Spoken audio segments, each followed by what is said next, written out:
Hello. It's 6:28, I think. Yeah, June 28th. And so this is time for the health and illness update. I think our last update was on May 14. I got Barely Bear here with me. And got one of the great big cats here that was in the car after my first chemotherapy session when I came out for a ride. More on that later. So 5:14. So that was right after getting my hernia surgery follow-up and my physical and my medical oncology office. So May 26th, I met with two different doctors. One was Dr. Danasopan, who I met in North Haven. He's the thoracic surgeon. I was thinking cardiopulmonary upper jaw, so I said cardiac. Anyway, so he talked about doing a minimally invasive. They come in over here, I think with three holes, I think, to take out part of my lung.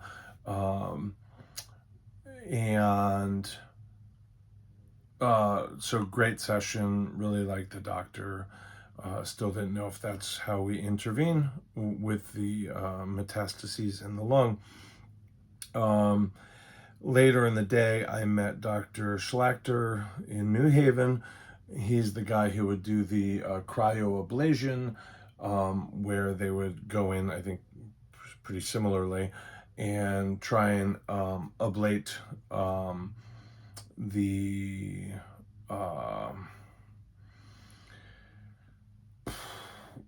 the metastases in the lung. Okay. And again, really great, really, really liked him. 11 a.m. gastroenterology.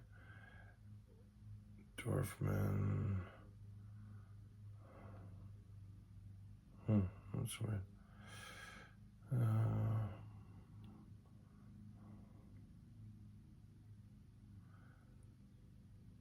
June 10th was, all right, I guess June 10th. Okay. Yeah, I got it. Anyway, I was confused. Okay, so I saw both of them, understood the sort of pros and cons and so forth, but no decision has been made or was made at that point. On the 3rd of June, I saw Dr. Dorfman, gastroenterology, about colonoscopy. We decided to move me up soon to have that procedure. June 5th, I saw Dr. Lim, my medical oncologist, and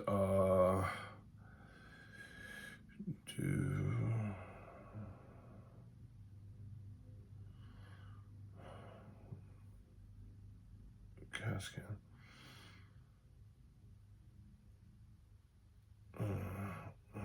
Oh, right. Okay, yeah. So when I saw my oncologist, Dr. Lim, she told me she was leaning towards the excision of the upper lobe of the lung or some portion of it. I'm not really sure.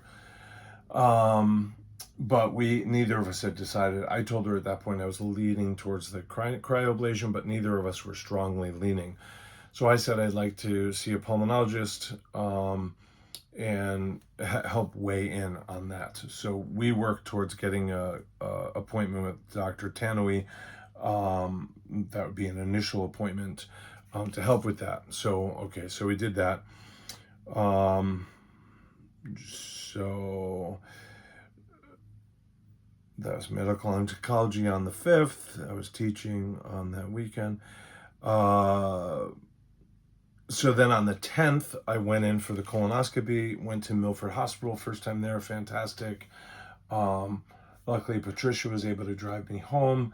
And they were able to complete the colonoscopy, which is pretty good because they hadn't gotten through both flexures before. I don't remember how far they got. I had, is that right? I feel like how did that go?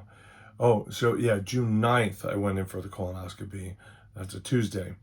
Um, and they weren't able to complete it. Now I'm remembering.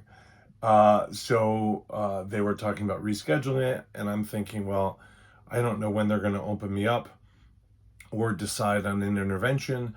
And the colonoscopy could obviously find something, and if we find something with the colonoscopy, that may very likely, and I reviewed this with Dr. Lim, that may very likely change how we intervene with the lung metastases, like in the overall picture.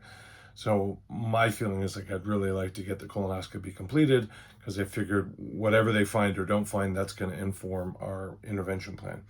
Anyway, they weren't able to complete it, so now I'm thinking, well, I guess we reschedule it, and then I go through the whole colonoscopy prep, and that might, by the time it can be scheduled, that might throw off, when I see the other doctors or when they're willing to do surgery or whatever happens. But Carrie Herzog, the doctor who actually saw me for the procedure, I know I said Dorfman, but they're in the same practice. She said, we could do it tomorrow. You're already prepped. So just go home right now and keep prepping, and we'll give it another try tomorrow. And I thought, let's just do it. Let me just say yes and figure it out. So I hadn't eaten for like 3 days or something, I guess. And so, I went to CVS, got the prep stuff, did it all over again, went back the next morning. That's why I gave the wrong dates. June 10th, and we did it. We completed it. It was effective. It worked. And they gave me the all clear, which is kind of a bonus. And I think I went to an open mic Tuesday night afterwards. If I don't remember, maybe I didn't. Okay, so that's June 10th. So then June 13th, I went in for a CAT scan. This time only the chest. That's, I think, about the first time I've done that. So that was ordered by one of the two doctors, Schlachter or Danasopan. I've forgotten now. I think it was ordered by the cryoablation Dr. Schlachter, I believe, but it doesn't really matter. Anyway, I went in for that. They would want an updated CAT scan, so that's what I did. That was on the 13th of June. Then on the 23rd, so 5 days ago, I met with Dr. Tanui in New Haven, and who was fantastically wonderful, really, really, really, really good. And I was educated a lot. I had my questions answered. I think she gave me about an hour of her time, just the two of us, on a day that she doesn't normally see patients or even come into New Haven. So that was pretty awesome. I'm very, very grateful. And she said that she was leaning towards the excision, the surgical removal of part of the lung. And she said she'd let Dr. Lim know her thoughts, as well as the thoracic surgeon, Dr. Danasopan. So I said, great. I asked her about radiation, oncological radiation, which I've had once before, like SBRT, I suppose. And she said, well, we could get the doctor to weigh in, Dr. Park, who I haven't met, who she said, I think she described him as the head of the department. I think that's how she described him.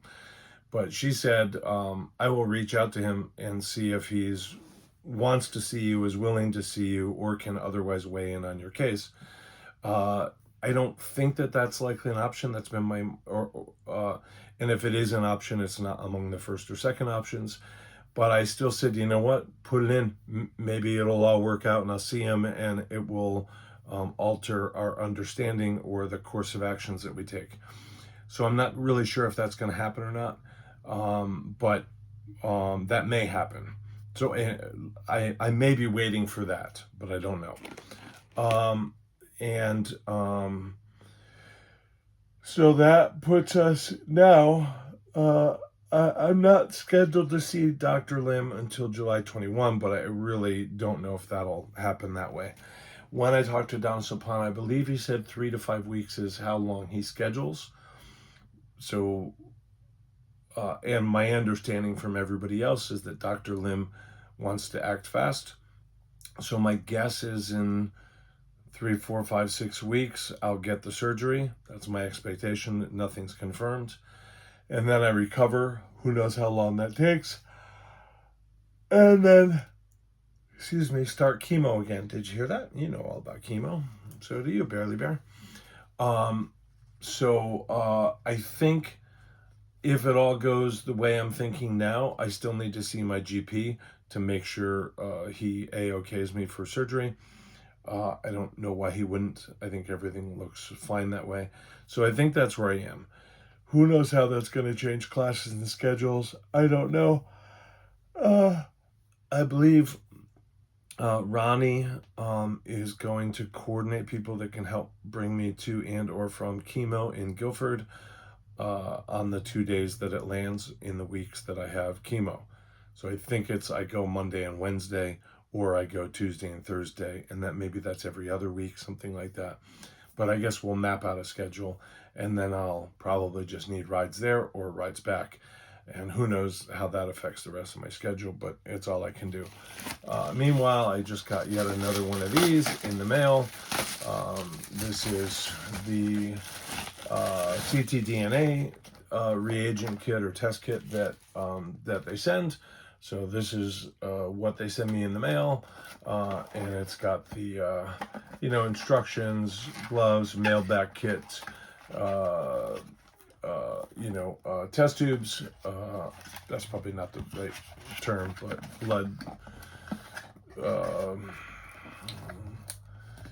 blood sample capsules. I don't know.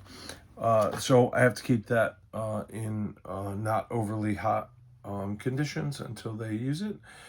So I'm getting ready for that. I got to schedule the phlebotomist. Hopefully in the next couple of days they'll come by.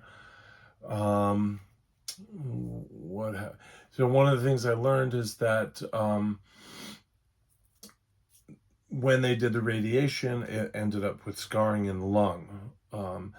Now when they see something on imaging, they can't be sure if they're seeing scarring or new cancer, like a metastases or maybe new cancer.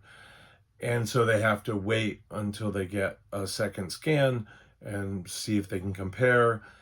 And whereas if there was no scarring, if they see something, then they know, hey, we got to do something about it. And so the challenge, I guess, with either the cryoablation or the laser is that it will leave scarring, whereas if they resect part of it, it doesn't leave anything. So even though I have reduced lung capacity, I have a clean slate. Maybe literally clean of cancerous cells, but also clear in terms of, well, we know there's nothing to be seen here, and there's nothing that fogs our vision in terms of CT scan, PET scan, MRI, that sort of thing. I don't know if they're going to have me do another PET scan before something happens, but that's where I'm up to. Hopefully, if you can volunteer, I'll have a way to connect with Ronnie. I'm going to just check in case she texted me back, and I can already provide that. Yeah, I don't have anything yet.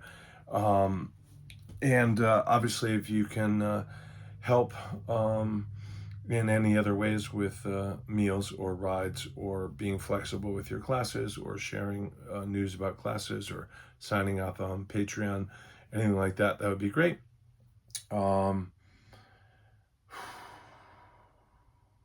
So is there anything else? Nope. So thanks. If you can't take a minute, go find my GoFundMe and share that link in your social media. Thanks. Good job, Barely Bear. You did it. Did you like that, big cat? Your very first health illness update.